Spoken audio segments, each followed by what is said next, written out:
रोज़मर्रा के मुश्किल से मुश्किल कामों को बेहद आसान बनाने के लिए आज मैं फिर से लेके आ गई हूँ बहुत ही गजब के यूनिक टिप्स एंड ट्रिक्स जो आपको काफ़ी हेल्पफुल रहेंगे, लाइफ टाइम काम आएंगे। Hello everyone, welcome back to my channel. कैसे हो आप सब? उम्मीद करती हूँ सब बहुत अच्छे होंगे। तो आज का वीडियो है जो बहुत ही यूजफुल है, पूरा देखना। अच्छा लगे तो लाइक करना, शेयर करना, ज़्यादा से ज़्यादा। चैनल पर नए हो तो सब्सक्राइब करना। कमेंट में ज़रूर बताना कि मेरा वीडियो दुनिया के किस गांव शहर से दिख रहे, ठीक है। तो चलो वीडियो शुरू करते हैं। तो मेरी फर्स्ट स्टेप है इस तरह के पॉली बैग को लेके। कपड़े वाले पॉलीथिन आते हैं ना मिठाइयों के साथ, ये बहुत ही ज़्यादा सुंदर लगते हैं, दिखने में बहुत ही प्यारे लगते हैं। तो इनको ज़्यादातर हमारे दिमाग में नहीं आता है आइडिया कि क्या हम इनका यूज़ करें। तो मेरे पास एक बैग रखा हुआ था। एक त्योहारों के टाइम पे तो कई कई इस तरह के पॉलीथिन हमारे पास हो जाती हैं, पेपर वाली होती हैं जो कपड़े वाली।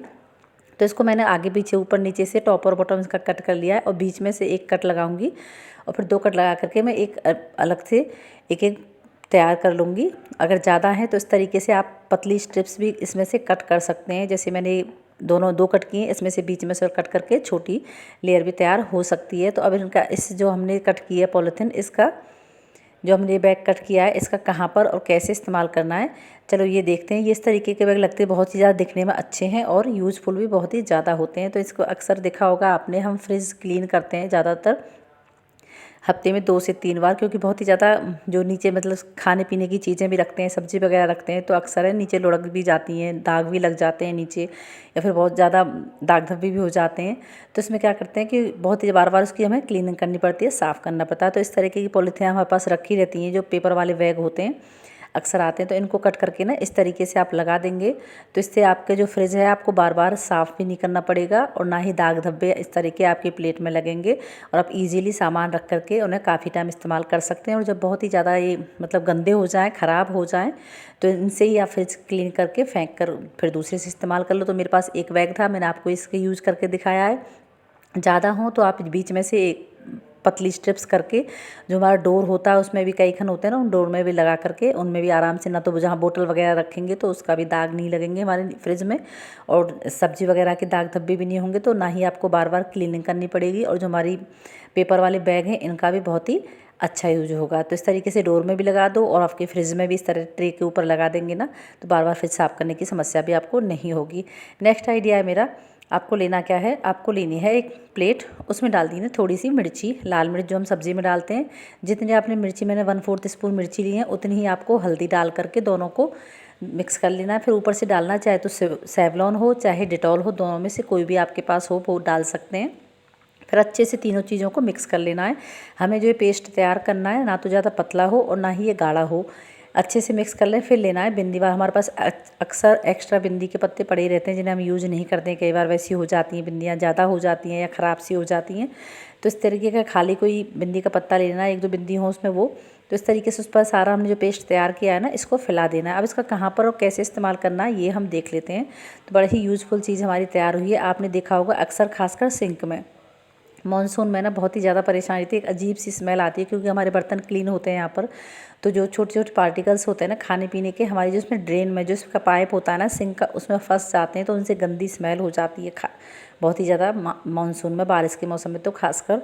और यहीं से फिर छोटे मोटे कीड़े मकोड़े हैं, कॉकरोचेज है ना, वो यहाँ से आते हैं। तो इस तरीके से जो हमने ये बना के तैयार किया है ना, बिंदी के पत्ते पे जो पेस्ट लगाया है, इसको आपको रखना है रात में, दिन में नहीं रखना है, रात में, क्योंकि हमारे 8-6-7 घंटे सिंक हमारा यूज़ होता नहीं है, तो ये बंद रहना है। तो इसमें रख करके इसका अच्छे से पूरा बेनिफिट हमें मिल पाएगा। इस तरह से रख देंगे ना। बिंदी का पत्ता हमने क्यों यूज़ किया है वो इसलिए क्योंकि ये स्टिकी है, इस पर जो गोंद है ना लगा हुआ है, बिंदी जहाँ पर चिपकी रहती हैं, इससे है ना अच्छे से ये पेस्ट इस पर चिपक करके अच्छे से हमारी जो परेशानी उसको दूर करेगा। यहाँ से इस तरीके से रख देंगे। इसको उठा करके आप रख भी सकते हैं, हफ्ते में 3 से 4 बार आप इस तरीके से रख दें, फिर उठा के रख दें, फिर से आराम से 2-3 हफ्ते आपका ये चल जाएगा। तो इससे ना तो कीड़े आने की समस्या रहेगी और ना ही आपके जो बदबू है ना वो भी नहीं आएगी। नेक्स्ट आइडिया मेरा तवे का। अक्सर किस किस के घर में ऐसा हाल होता है, हमारे यहाँ ना पराठे वगैरह बहुत ज़्यादा बनते हैं, तवा बहुत ही ज़्यादा गंदा हो रहा है। तो इसको आज मैं एकदम से क्लीन करके दिखाऊंगी बड़े ही ईजी तरीके से। तो देखो बहुत ही ज़्यादा गंदा हो रहा है हमारा तवा, एकदम से काला चिकना।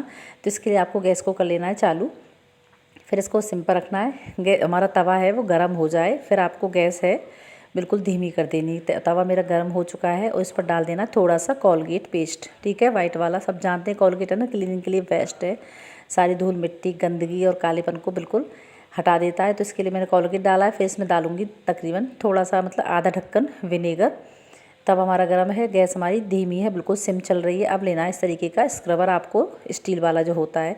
वैसे हाँ मेरा एकदम से नया है ये, तो फॉक में लगा के करने की कोशिश करनी ही, तो फिर मैं हाथ से करूँगी, क्योंकि इस तरीके से लगा करके आप, जिससे हाथ आपका जलेगा नहीं। लेकिन ये काफ़ी ऊंचा है, नया है एकदम से, तो इससे हाथ वैसे भी पूरा गर्म नहीं हुआ है।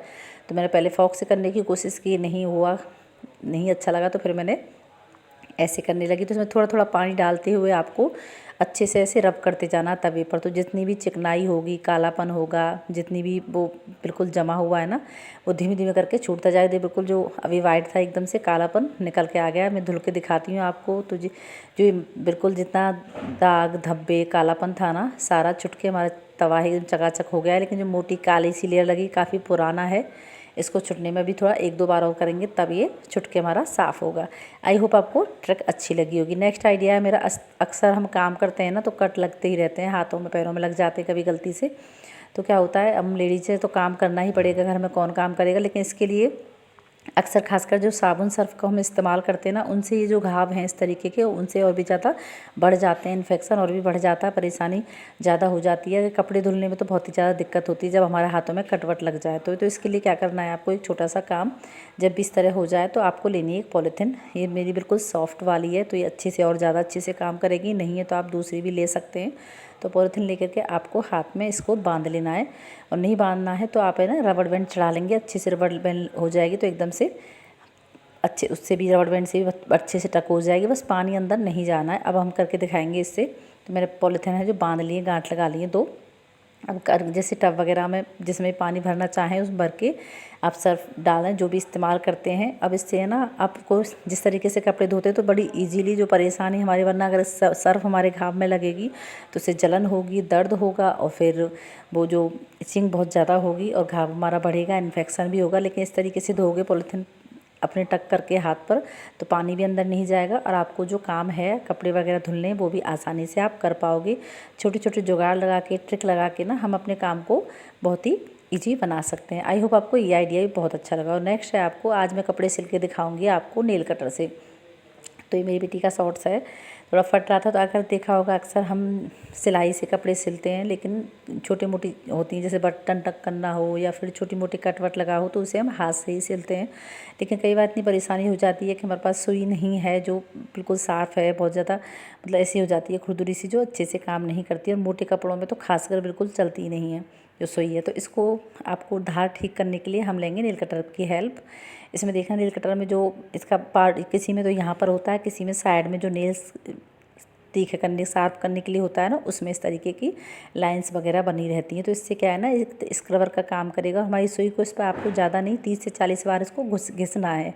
इस तरीके से रब करोगे ना सुई को, तो उसकी धार एकदम से तेज़ हो जाएगी, और आपकी जो सुई है बिल्कुल ख़राब हो चुकी थी, जो परेशान हो रही थी, मोटे कपड़ों में नहीं चल रही थी, वो भी बहुत अच्छे से काम करने लगेगी। ज़्यादा नहीं, बस 30 से 40 बार आप इस पर घिसेंगे नेल कटर पर, तो आपकी सुई है वो एकदम से शार्प हो जाएगी। तो इस तरीके से अब चाहें आप जैसे मोटे हों पतले हों, कैसे भी कपड़े आप इससे सिल सकते हैं बड़ी आसानी से। तो है ना कितना यूजफुल सा आइडिया। तो घर में ही आप छोटी मोटी चीज़ हैं जो उनको शार्प कर सकते हैं बिना किसी परेशानी के, और आपका इमरजेंसी में काम चला सकते हैं। तो ये थी मेरी आज की टिप्स एंड ट्रिक्स। सबसे ज़्यादा कौन सी पसंद आई कमेंट में बताना। ऐसे ही वीडियोज़ के लिए मेरे चैनल को सब्सक्राइब करें। मिलती हूँ अगले वीडियो में। Radhe Radhe, thanks for watching.